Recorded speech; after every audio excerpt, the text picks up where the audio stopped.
जो भी इसके दर पे जावे मन चाया फल पावे। जो भी इसके दर पे जावे मन चाया फल पावे। ओ सच्चे मन से ज्योत जगावे जीवन सफल बनावे। सच्चे मन से ज्योत जगावे जीवन सफल बनावे। तू भी चाले इसके दर पे, तू भी चाले इसके दर पे धीर बतावेगा। होता हूँ रहता हूँ होता हूँ चले बाबा के द्वार संदेशा आ गया बाबा का। होता हूँ चले बाबा के द्वार संदेशा आ गया बाबा का।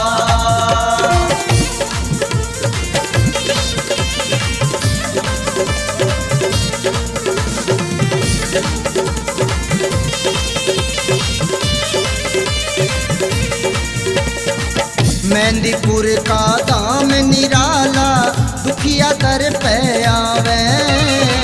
मेहंदीपुर का दाम निराला दुखिया दर पे आवे। संकट काटे पल में बाबा बिगड़ी सबकी बनावे। संकट काटे पल में बाबा बिगड़ी सबकी बनावे। जो कोई नाम सिमर ले इसका, जो कोई नाम सिमर ले इसका कष्ट मिटावेगा। रहता हूँ होता हूँ रहता हूँ चले बाबा के द्वार संदेशा आ गया बाबा का। होता हूँ चले बाबा के द्वार संदेशा आ गया बाबा का।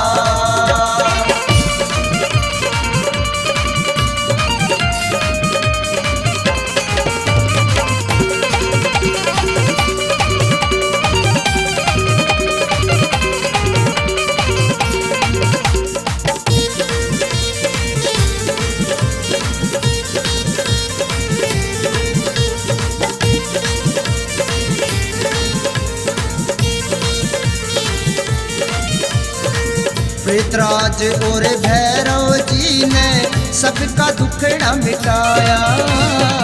प्रेतराज और भैरव जी ने सबका दुखड़ा मिटाया। कटे बीमारी अला बलाड़ निर्मल हो जा काया। कट बीमारी अला बलाड़ निर्मल हो जा काया। अटक रही नैया ने बाबा, अटक रही नैया ने बाबा पार लगावेगा।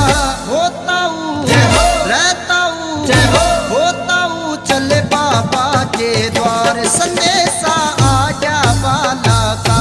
होता हूँ चले बाबा के द्वार संदेशा आ गया बाबा का।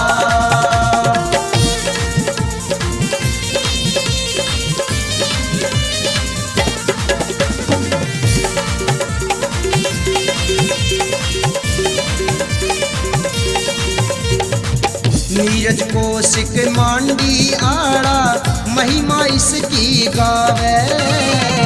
नीरज कौशिक मांडी आला महिमा इसकी गावे। रविंद्र आंतिल बीताऊ जी तन्न न्यू समझावे। रविंद्र आंतल बीताऊ जी तन्ने न्यू समझावे। सुरेंद्र